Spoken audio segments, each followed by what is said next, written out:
আসসালামু আলাইকুম। আপনাদেরকে দেখাবো হচ্ছে TP-Link-এর WDR 566-এর PPO সেট আপ। হ্যাঁ, আপনি এখানে হচ্ছে যে অ্যাডমিন দিবেন, পাসওয়ার্ডে অ্যাডমিন দিয়ে লগ ইন করবেন।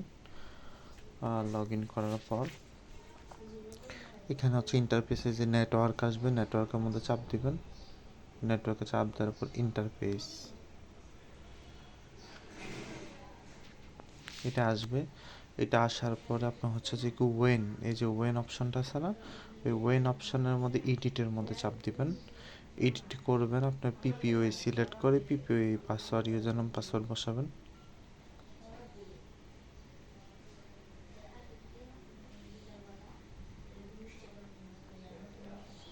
আমি পিপিওই ইউজার নেম এন্ড পাসওয়ার্ডটা বসাইলাম।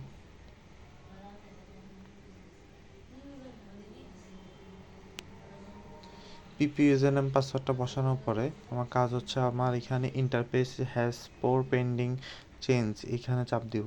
এখানে চাপ দেওয়ার পর জাস্ট সেভ দিব। সেভ দেওয়ার পরে এটা অফ হবে, অফ হয়ে অন হলে নেট চলা শুরু হবে।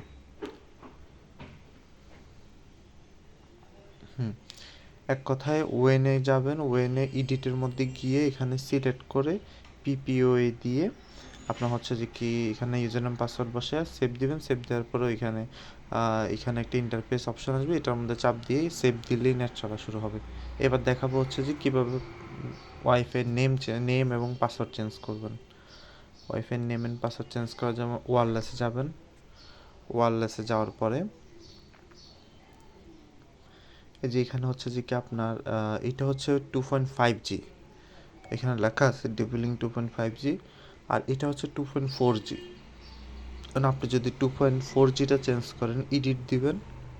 এডিট দেওয়ার পরে এখানে যে ওয়াইফাই নেম আছে, নেমটা চেঞ্জ করলেন। ধরেন আমি চেঞ্জ করলাম, নেমটা চেঞ্জ করে জাস্ট এমডি দিলাম।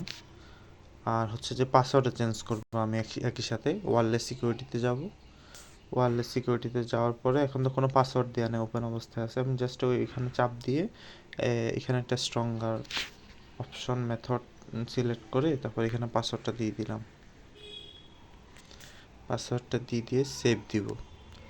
সেভ দেওয়ার পরে, সেভ হওয়ার পরে এই যে আমি তো এটা চেঞ্জ করছি, এটা চেঞ্জ করার পর ইন্টারফেস হ্যাজ 3 পেন্ডিং চেঞ্জড, এটা আমাদের চাপ দিব, চাপ দিয়ে সেভ দিব। সেভ দেওয়ার পরে এটা ডিসকানেক্ট হয়ে যাবে। ডিসকানেক্ট হয়ে আমার এখানে ওয়াইফাই নেমে আসবে।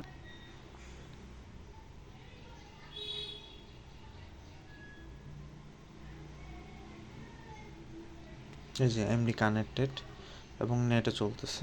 এই রাউটারটা অনেক ইজি সেট আপ করা, জাস্ট দুইটা অপশন, একটা সেভ দেওয়া আর একটা হচ্ছে যে কি ইন্টারফেস সেভ দেওয়া।